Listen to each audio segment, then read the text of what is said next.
Yes, he's right above us. He's right directly above us. That little branch. Oh, he's adorable.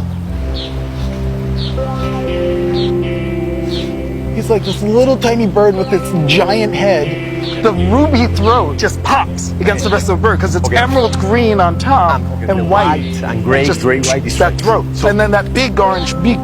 The other thing that makes the bird so adorable is it's a tiny bird, but relative to the size of the body, the head is huge. It's got this big head. They're strong. It's kind of like if they made a teddy bear out of it, you'd want to squeeze it and hug it. I don't know, it's cute.